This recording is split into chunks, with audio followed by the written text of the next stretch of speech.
네, 안녕하세요. 주식은 역시 길이길이 세길이십니다. 안녕하세요, 기리분들. 어제 미국 증시는 또다시 하락하는 모습을 나타냈습니다. FOMC 결과 발표를 이제 좀 경계하는 모습이 나타났는데 오늘의 경제 소식은 뭐가 있을지 말해보도록 할게요. 같이 공부하시죠. 렛츠 기릿! 자, 미국 증시는 하락했습니다. 나스닥 1.7% 하락으로 마무리가 되었고요. 그런데 왼쪽에 보다시피 일단은 바닥을 좀 만드는 모습을 나타내고 있겠죠.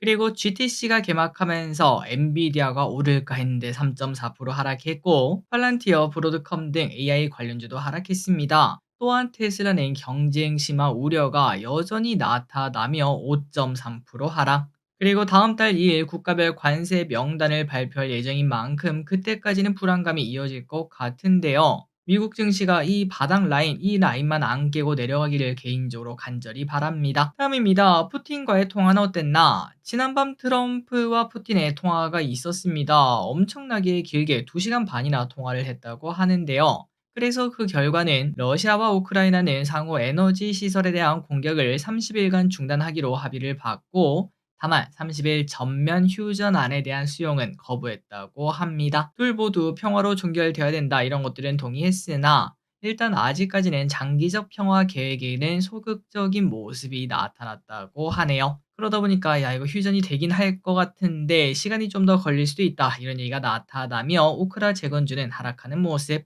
다음입니다. 엔비디아 소식 보도록 하겠습니다. GTC가 개막을 했고요. 엔비디아는 GTC에서 AI 칩 로드맵을 발표를 했습니다. 올해 하반기부터 27년까지 블랙웰 업그레이드 버전인 블랙웰 울트라, 루빈, 그리고 루빈 업그레이드 버전을 공개를 했다고 하는데요. 그 이후 28년에는 새로운 AI 칩을 출시할 것이다, 또다시 말을 했습니다. 참고로 데이터 센터를 기준으로 하면 성능 자체는 블랙웰은 H100 대비 68배, 루비는 900배나 된다, 이렇게도 말을 했습니다. 대박이죠. 그리고 또 젠슨 황은 첨단 AI를 위해서는 전 세계가 예상했던 것보다 100배나 많은 컴퓨팅 파워가 필요하다고 말하며 딥시크로 고성능 AI 칩의 수요가 줄어들 수 있다는 우려를 잠식시키기도 했습니다. 그럼에도 불구하고 모두가 이미 예상했던 소식이 나온 건지 엔비디아는 하락으로 마무리.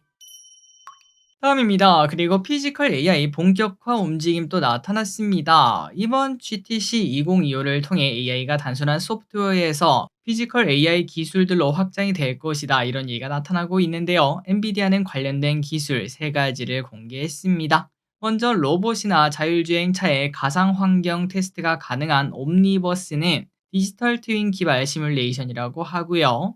현실에서 학습하기 어려운 상황들을 시뮬레이션을 통해 학습하도록 돕는다고 합니다. 그리고 코스모스는 AI 물리세계 모델로 AI가 물리세계를 이해할 수 있도록 하는 것이라고 하며, 이미지나 영상을 보고 사물의 속성을 분석, 맥락을 이해하도록 돕는다고 합니다. 자율주행이나 로봇, 이 두 개를 훈련시키기에 최고의 환경이겠죠. 그리고 마지막으로 아이작은 로봇과 자율주행 플랫폼이라고 하네요. 자, 엔비디아는 이러한 주요 기술들로 피지컬 AI 시장을 선도할 예정이라고 하는데요. 앞으로 피지컬 AI 시장이 본격화되는 움직임이 나타날지 한번 지켜보도록 하겠습니다. 다음입니다. 이 와중에 하이닉스가 역시나 먼저 움직인다는 소식입니다. HBM4 12단 시제품을 엔비디아에 납품했다는 소식이 나타났어요. 당초 계획보다 6개월이나 더 빨리 올해 하반기 양산 준비를 완료한다고 합니다. 그리고 이렇게 6개월 땡긴 이유가 뭐냐? 바로 엔비디아의 요청에 따라 6개월 땡겼다고 하는데 그게 가능하다는 게 진짜 신기하고 역시 하이닉스다라는 생각이 드네요. 그리고 어제 우리가 또 이런 내용을 공부하지 않았겠습니까? 삼성전자가 만약에 오를 수 있다면은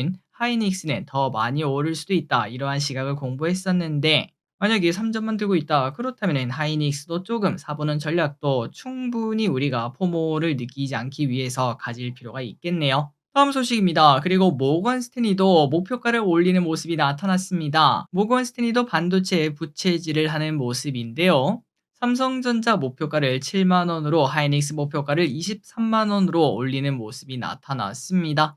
그 이유는 심플합니다. 낸드와 디램 가격 상승에 긍정적이라고 하고요. 자, 그렇기 때문에 반도체 전반적으로 볼 때가 되었습니다. 오늘 먼저 반응한 친구들은 YC, DI, M디바이스, 주성 엔지니어링, 심텍 등등 이러한 친구들이 겉토양을 조금 보여주는 모습인데 반도체 전반적으로 같이 공부해 보도록 하겠습니다. 그리고 오늘 올랐던 친구 YC 차트를 보면은 거래량이 확실하게 많이 나오는 모습이 나타나고요. 상승도 폭이 큰 걸 확인할 수 있죠. 그리고 주성 엔지니어링은 이미 우상향을 하는 모습, 심텍 같은 경우도 우상향을 하는 모습을 보여주고 있으며 DI는 조금 바닥권이긴 하지만 그래도 오늘 8% 상승하는 모습이 나타났습니다. 다음입니다. 저 기다리던 소식이 나타났어요. 테슬라 로보택시 첫 승인 획득. 어제 테슬라에 대해서 한번 공부를 해봤었는데 바로 나와주는군요. 테슬라의 반전의 키는 바로 이 소식이 아닐까라는 생각이 듭니다. 최근 테슬라는 머스크가 트럼프를 너무나 사랑했던 그 역풍을 제대로 받고 있는 모습인데 하지만 그 사랑의 이유도 존재했겠죠. 바로 이러한 소식이 그 이유 중 하나일 것 같습니다. 캘리포니아에서 테슬라 로보택시 서비스 출시를 위한 첫 번째 단계인 차량 호출 서비스 허가 신청이 승인되었다는 소식이 나타났고요. 아직까지 테슬라는 단 하나의 승인도 없었는데 이제 시작이라는 의미가 될 것 같습니다. 자, 그래서 이걸 보니까 테슬라도 테슬라지만 저 기릿은 자율주행을 또 좋아하지 않겠습니까? 템베거가 될 상일지 오늘 자율주행이 조금 반응하는 모습이 나타났는데 만약에 자율주행이 더 올라가려면은 오늘 저녁 테슬라가 조금 크게 한 5% 정도 상승을 해주면서 상승 이유가 이것 때문에 로보택시 승인 이러한 소식 때문에 올랐다 그런 소식이 나타나면 조금 더 뜨거워질 수도 있겠네요. 오늘 반응한 친구들은 와이팜입니다. 이렇게 60일선을 지지하면서 올라가는 모습 그리고 SOS랩은 오늘 20일선을 돌파하는 모습을 나타냈습니다. 여기서 이제 둘 다 한 번 더 겉토양 터트려주면 차트가 딱 이뻐질 만한 위치죠. 다음입니다. 요즘 구리 관련주가 뜨겁지는 않지만 뭔가 몰래 슬금슬금 올라가는 모습이 나타나고 있습니다. 대표적으로 풍산, 이구산업, 대창 등의 기업들이 있겠는데요. 이 친구들이 왜 오르고 있나 봤더니 왼쪽에 딱 보이시죠? 구리 가격이 최근 1년 신고가를 향해 가는 중이며 왼쪽 고점만 돌파하면 10년 고점도 바로 갱신한다고 합니다. 또한 중국이 일어나고 있습니다. 중국이 일어나면 구리 수요가 늘어나서 구리 가격이 자연히 오를 수도 있다고 하는데 미리 구리 관련주도 조금 사놔야 할지 고민을 해볼 필요가 있겠습니다. 구리 관련주의 차트를 보시면은 이구산업 오늘 또 이렇게 우상향 그렇게 뜨겁진 않지만 뭔가 오른쪽 위로 올라가는 모습이죠. 그리고 풍산 또 오른쪽 위로 올라가는 모습이 나타나고 있습니다. 다음입니다. 요즘 영화는 뭐가 있는지 보도록 하겠습니다. 미키 17 기리분들 보셨나요? 저는 아직까지 못 봤는데 아마도 나중에 OTT가 나오면 보지 않을까라는 생각이 듭니다. 아마도 이런 것 때문에 저처럼 생각하는 사람들이 많기 때문에 영화 산업이 망하는 게 아닐까 싶기도 하죠. 자, 미키 17의 흥행 정도를 보니 누적 관객 수 266만으로 19일 연속 흥행 1위를 기록하고 있다고 합니다. 그리고 2등은 극장판 진격의 거인, 3등은 침범, 4등은 콘클라베 이러한 영화들이라고 하고 일단 진격의 거인은 애니메이션입니다. 다들 아실 것 같고요. 그리고 침범은 웹툰 원작의 스릴러 영화라고 합니다. 저는 모르는 웹툰인데 아시는 분들이 계실지. 마지막으로 콘클라베는 소설이 원작이라고 하는데요. 교황을 선출하면서 나타나는 음모와 탐욕 이런 것들이 주요 내용인 영화라고 합니다. 다음입니다. 음식료가 요즘 괜찮은 모습이 나타나고 있습니다. 경기 둔화 걱정 플러스 워렌 버핏이 음식료를 모으고 있다. 그 이유는 경기 둔화 이런 것들이 아무리 나타나도 필수 소비자 아니겠습니까? 우리가 아무리 경기가 나빠도 안 먹을 수는 없으니까요. 그런 부분 때문에 음식료를 모은다 이러한 이야기도 영향을 주는 게 아닐까 싶은데 그리고 또한 우리나라는 이 와중에 실적 기대감이 있다고 합니다. 바로 수출이 잘 된다고 하죠.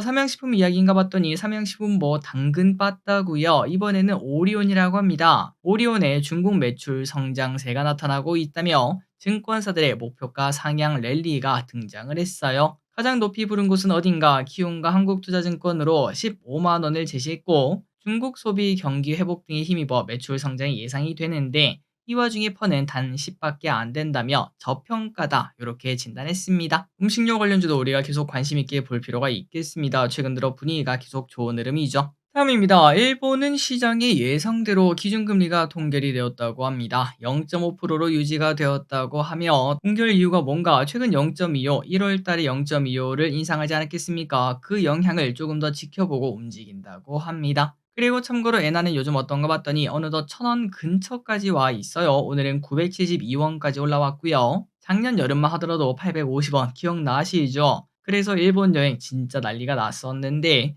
그런데 벌써 이만큼이나 올랐습니다. 그러다 보니까 최근 들어 상대적으로 비싸진 일본 여행을 안 간다 이렇게 말한 사람들이 많습니다. 주변에 확실히 일본 여행 간다는 사람이 많이 줄었죠. 오히려 이 와중에 유럽 여행에 대한 관심도 높아진다는 소식도 등장했습니다.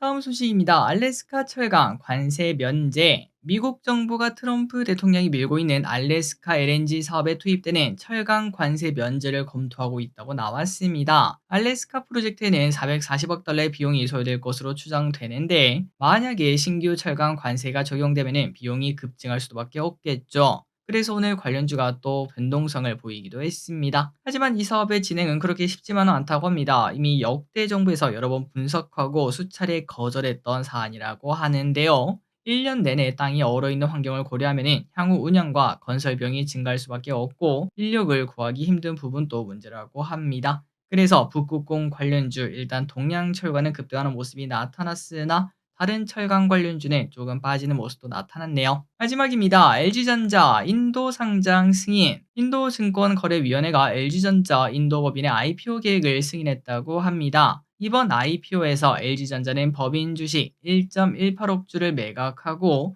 신주는 별도로 발행하지 않는다라고 말을 했는데요. 조달 자금은 모두 LG전자 본사로 들어온다고 합니다. 시장에서는 이번 IPO를 통해 LG가 약 2조 원을 조달할 수 있을 것으로 예상이 된다고 하고, 작년 현대차가 인도 증시에 사상 최대 규모로 상장했는데 이번에는 LG전자가 올해 인도에서 가장 큰 IPO가 될 수 있다고 하네요. 자, 오늘의 공부 여기까지 끝났습니다. 항상 이렇게 같이 공부해서 진심으로 감사합니다. 지금까지 길이셨습니다. 빠이용.